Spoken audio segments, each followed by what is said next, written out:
What if Palpatine mastered all light side force abilities? Let's explore the depths of it in the video. Palpatine closes his eyes and tries to meditate, clearing his mind of all he discussed with his master today. Right now their plans do not matter, and what he should be thinking about is peace and calming himself to prepare for their next step. But he takes a few deep breaths, and the peace does not come. Though his master assures him that everything is going according to plan, it is precisely this plan that concerns the young senator. Plagueis has revealed everything to him. He intends to seize power in the galaxy in the name of the Sith, sowing terror to discredit the Jedi and the Republic and allow them to take power. The idea is sound, but it also feels rather incomplete.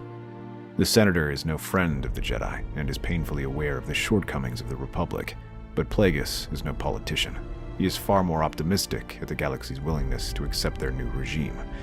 Neither the Republic nor the Jedi are indeed popular now, being seen as shadows of their former self. But Palpatine also knows that if they establish their order, they must have something to show for it. Peace, order, prosperity. And while he fully intends to deliver on that, he is not sure how, especially with how the Sith operate.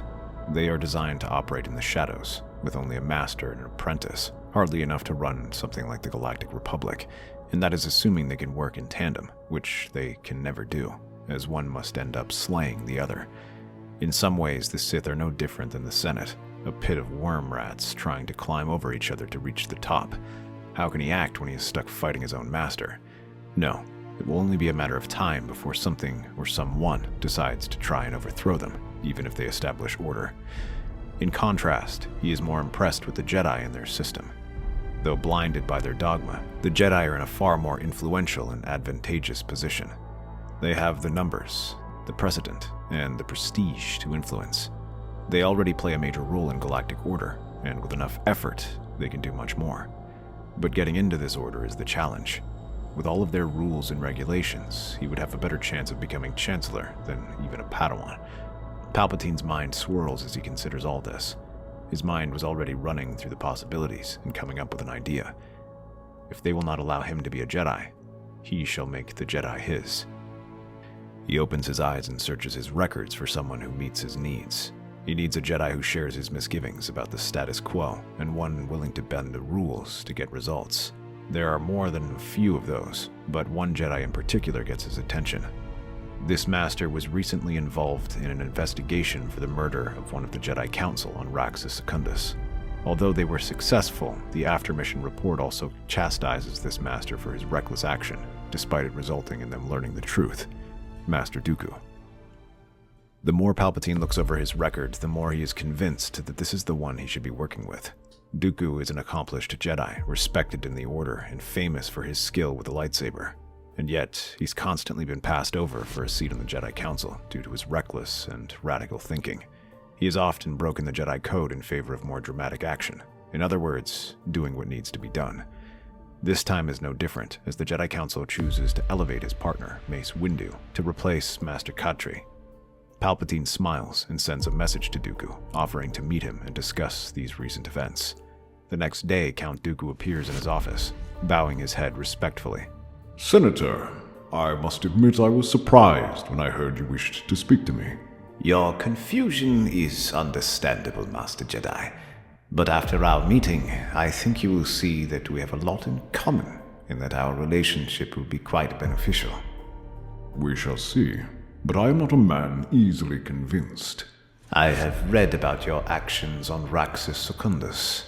I can imagine how difficult it was to be placed in such a situation, but you handled yourself admirably, and yet you find yourself being punished instead of commended. I think we both know why that is the case. The Jedi fear rocking the boat, even if it means allowing corruption to thrive. To them, defending peace means simply defending the Senate, no matter what they do. I thank you for these kind words, Senator. I am glad that a few still understand my actions, but that still does not answer my question. Why did you summon me here? Because I find myself in a similar position, Master Jedi. The corruption you've witnessed is only the tip of the iceberg, Master Dooku. Things go far deeper than you could ever imagine. I can show you everything if you agree to help me with something. Must you politicians always ask for something? Can you not ever do anything because it is the right thing to do?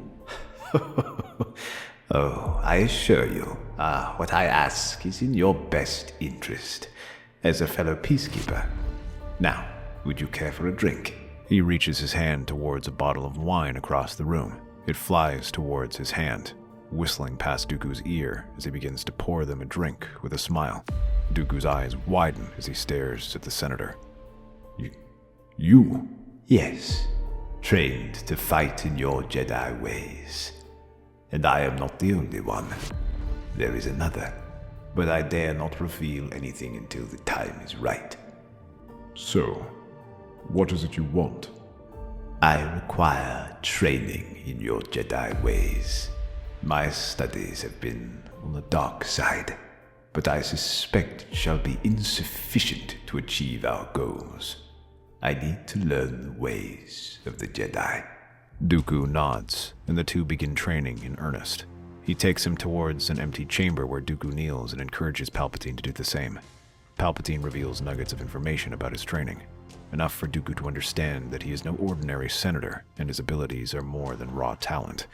It is a weapon forged from years of training, but simply requires the refinement of the Jedi. Breathe with the current. Don't grasp the Force. Allow it to arrive instead of forcing it.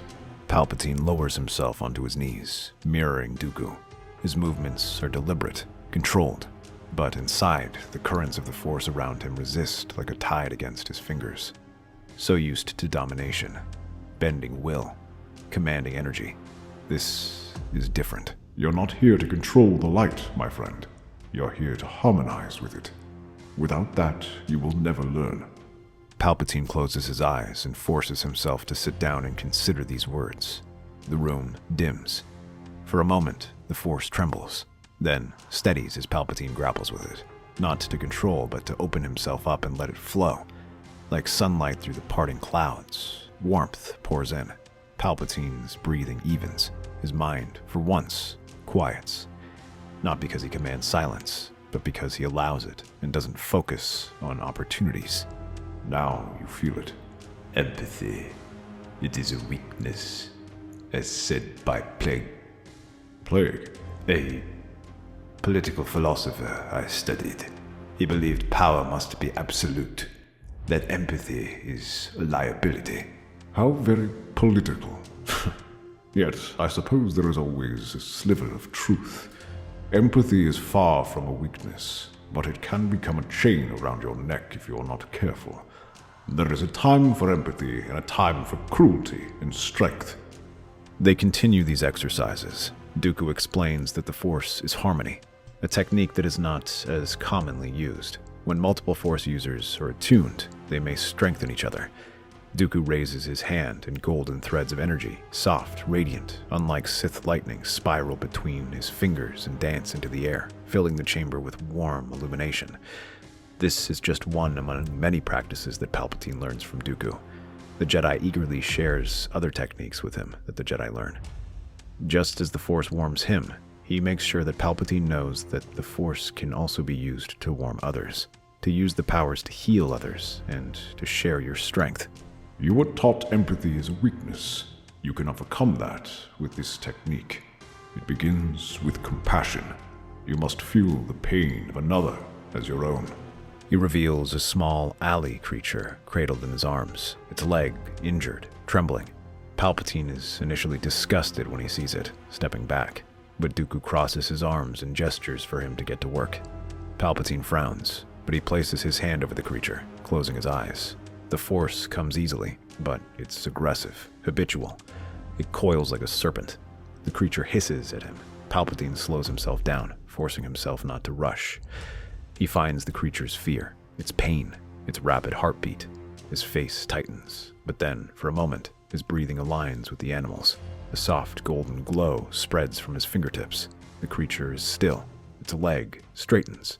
The animal looks at him, calm, before darting away into the street. But this is just the beginning. Dooku continues to challenge what he knows about the Force. Although Palpatine reveals nothing about his origins, the Count begins to catch hints of what he knows.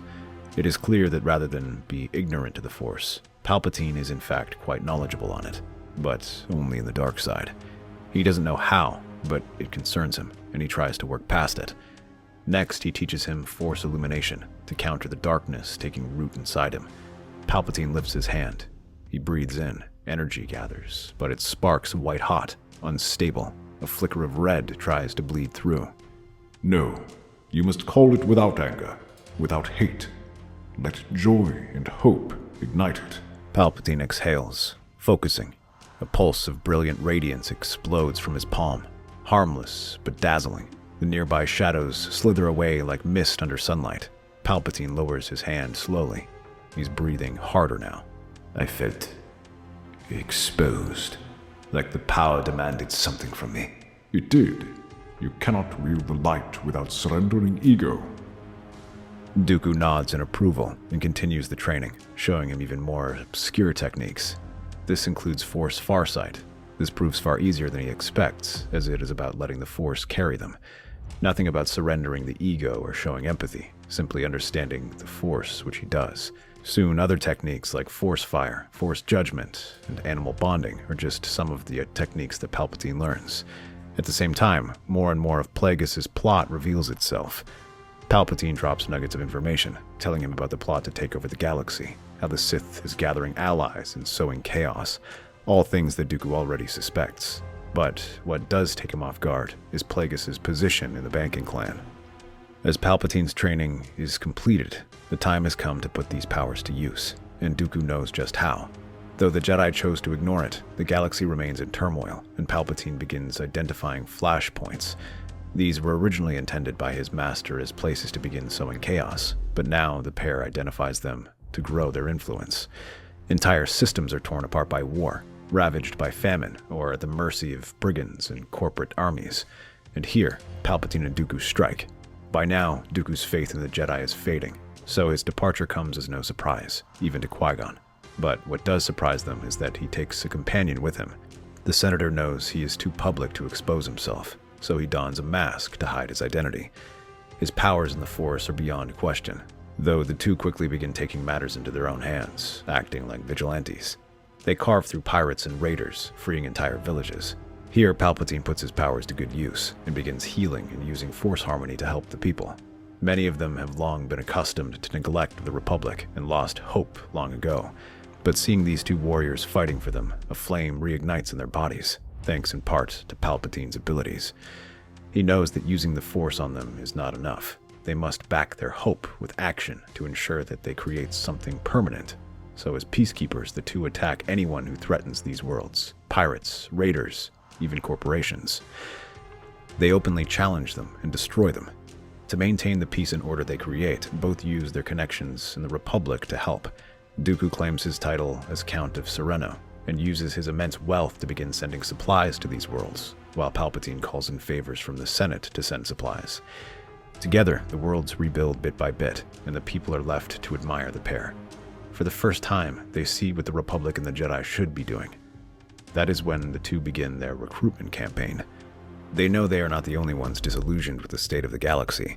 There are many young Jedi exhausted with the dogma, and government officials who wish the Republic would take more actions. They begin to recruit them into their growing faction, helping them protect and manage these planets. But one person who notices is Plagueis, who suspects who this mysterious Jedi might be. When he gets an opportunity, he summons his apprentice to discuss the matter. When he sees Palpatine, he can already sense the different presence in his student. His aura is not as malevolent. In the past, he has made no secret of his desires for power, or at least to his master. As a result, the aura that surrounded him was dark, coming as a warning and a challenge. But now the edge is gone. It remains strong as ever, but that strength has been tempered, perhaps with compassion and understanding. Rather than intimidate, it is almost as if it wishes to assure him of something. It seems that there is a wrinkle in our grand strategy, my young apprentice, and yet I can sense the shift in you. Do not lie to me. What do you know of this mysterious organization? Palpatine stares at his master, wondering what he might be able to get away with. A part of him is tempted to just lie about everything and deny what Plagueis knows, but his master is too smart for that, so instead, he takes a deep breath. I was indeed involved in these recent uprisings, but it is merely to bolster our forces for your plan. Fear alone will not change anyone's mind, and it will not guarantee the people's loyalty to us. Anyone in the Senate can fearmonger. We must play to our strengths, and more importantly, we must show that we are the better option. I suppose that Dooku would be a promising ally, but you are also recruiting Jedi. That is a dangerous game, young one. Even if one of them turns against us, then we shall be in grave danger. Please trust me in this, Master. I believe that this will only strengthen our plans. Now that is a resource I am short on, my apprentice. Trust isn't part of our philosophy. And perhaps that is why the Sith have not won yet. The banker dismisses the senator with a curt nod. Once he is gone, Darth Plagueis leans back on his chair and frowns. This is exactly what he suspected. Palpatine's dedication to the Sith is not as rock solid as it once was. He would need to watch him slowly. For the next few weeks, he lets himself focus on his research, but keeps a close watch of Palpatine from a distance, letting the senator have free rein. Palpatine is no longer bound by his instructions. He no longer asks for permission. Instead, he commands with grace, manipulates with kindness, and inspires through action. Worse, he heals his enemies and allies alike. Plagueis can barely contain his anger as he sees the holovids. In his hidden Jedi alter ego, he continues to engage in these flashpoints, turning areas that might be hotbeds for war and starting to rebuild them, turning them into allies loyal to him. Palpatine travels across Onderon, Ryloth, and Mandalore, healing the sick and keeping those planets safe, but also gathering allies and establishing his presence there. The banker can see it plain and true. Each place he goes, Palpatine leaves his mark and positions his administrators and Jedi there. Oh, they are turning these places against the Republic, but on his terms. They call him a miracle. They whisper that he's more than a Jedi. This is not the apprentice he trained. Plagueis clenches a gloved fist, then releases it slowly. He must take action to stop this, and decides to contact an old ally, Darth Maul. Though meant to be Palpatine's apprentice, doubtless to use against him, Palpatine decides to turn him against his master. Soon, a black-cloaked figure descends, his yellow eyes wide with focus. He strays. He believes in something outside of our teachings. It is no longer power he seeks, but peace, purpose. He must be reminded of what it means to be Sith. Shall I kill him, my master? No, not yet. Watch his Jedi allies. The old count, the healers, the monks. Break them, starve them, bleed them. Remind the galaxy why they cannot be counted on. And Maul happily obliges. Though not as skilled in the Force or a master politician, Maul is an excellent warrior, and his reign of terror begins. Plagueis still has his immense wealth and uses it to fund the pirates and marauders who once terrorized these areas.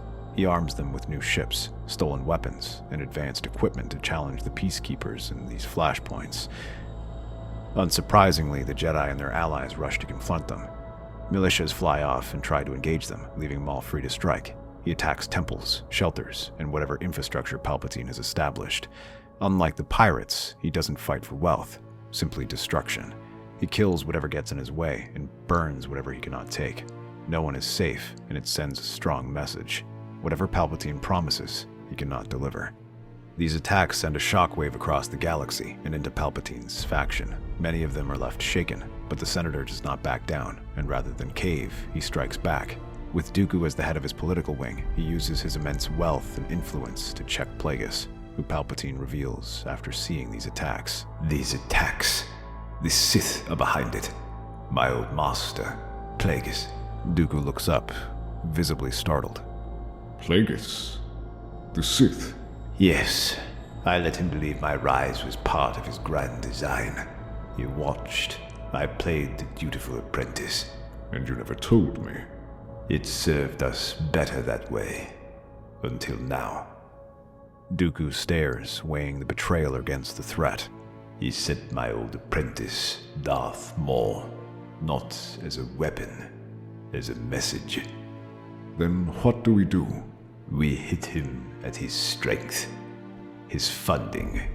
With how much money the banker is spending, there is bound to be a paper trail somewhere, and Dooku tracks it down.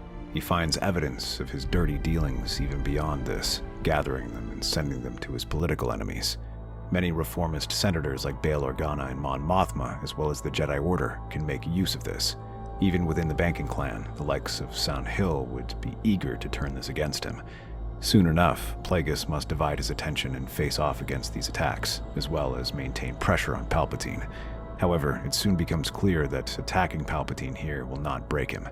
The Jedi redouble their efforts, training villagers to defend themselves and using Naboo and Dooku's wealth to rebuild. He must attack him more personally and in ways he's unprepared for. The best target is Naboo, Palpatine's home planet, which has already gotten the attention of the Trade Federation. Newt Gunray has been a particularly fierce critic of Palpatine and Dooku's actions, seeing them as vigilantes and demanding their arrest, but the Republic fails to act. After all, they are doing nothing illegal, and many senators are happy to let these people do the fighting for them. At this point, Plagueis steps in. He offers the Neimoidian funding to launch a blockade and challenge them. The skies above Naboo darken as the warships arrive. Neimoidian cruisers blot out the sun and land atop its plains and swamps, deploying thousands of battle droids onto the surface for one word: to punish Naboo and to demand they cease funding Palpatine's faction.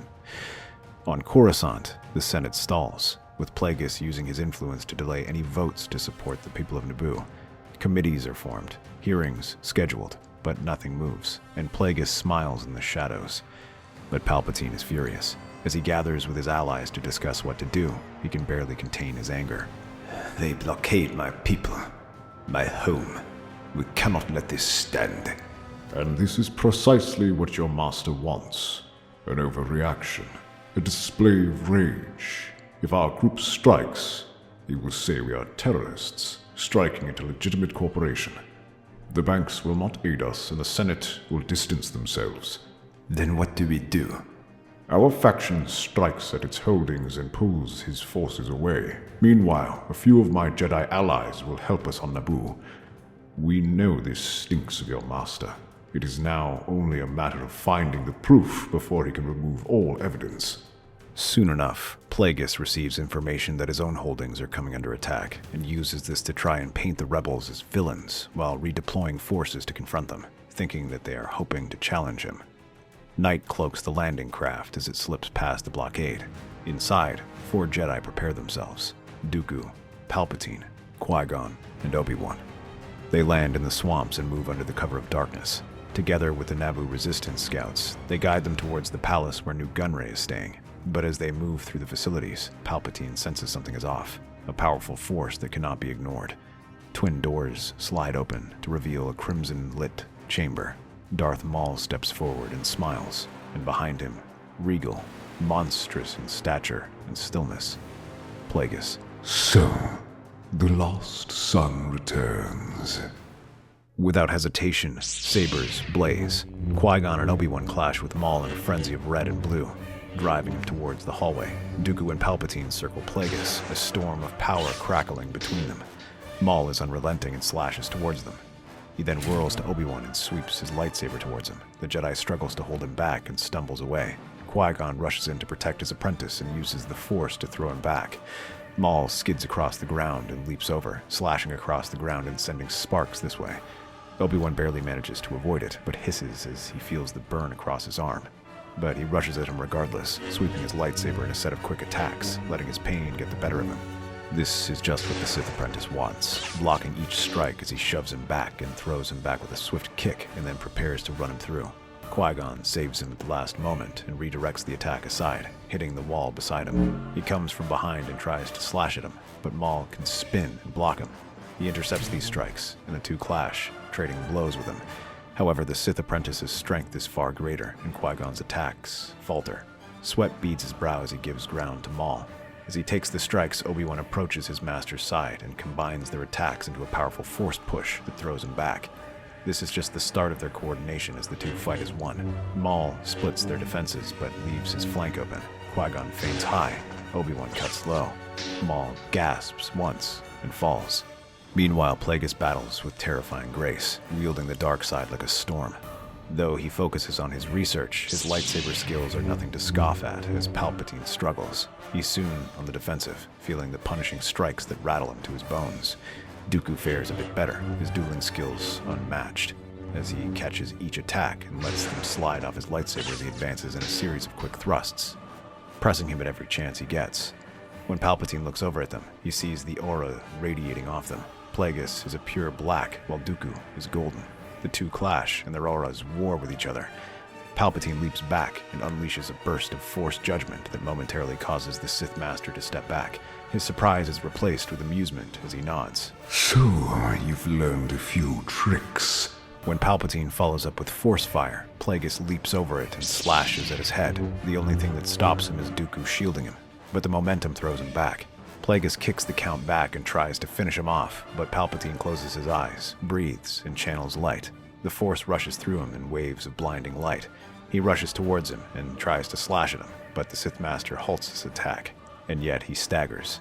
Dooku rushes in against him, slashing Plagueis across the face and narrowly missing his eye. The Sith hisses and tries to slash at him, but Palpatine is moving forward.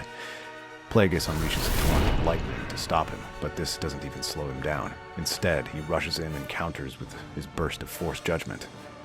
The lightning bursts all around him, and Palpatine leaps forward and grabs Plagueis, one finger pushing against his forehead as he channels the Force. In desperation, Plagueis tries to sweep his blade around, but Dooku comes from the side and disarms him while Palpatine waves his hands around and channels the Force to his side. His arms glow a faint gold, and the Sith Lord understands what's happening. He tries to thrash around, but Dooku uses the Force to hold him down. He can only scream as he feels his connection to the Force weakening as Palpatine strips the connection thread by thread, and with that, the strength that has been keeping his master strong. When he stops, Plagueis looks like he's aged a decade. You were meant to be my heir. I am just not the heir you wanted. Without his protectors, Newt Gunray is captured and taken into custody. The blockade ends. Relief floods into Naboo. But more importantly, the Viceroy confesses everything, saying he was manipulated by the Sith and proves his ledgers to show just who it was: Plagueis. With the Sith Lord captured alive, it is a huge win, but a major defeat to the Jedi and Senate. Rather than having them be the ones who ends the crisis, the Great Sith plan was foiled by one of their own and a few renegade Jedi who took matters into their own hands. All the while, they either did nothing or actively defended him. Palpatine calls for a vote of no confidence and quickly removes the current Chancellor and has himself elected in his place. Dooku is made one of his advisors, and they begin to put more pressure on the Jedi to step up and take a more active role in the galaxy, forcing them to become proactive and help the people of the galaxy, instead of remaining as reactive as they currently are. That's our theory. The Star Wars universe is a galaxy filled with exciting stories and possibilities, and we love exploring them. If you want to accompany us on this journey to a galaxy far, far away, then please like, share, and subscribe to our channel.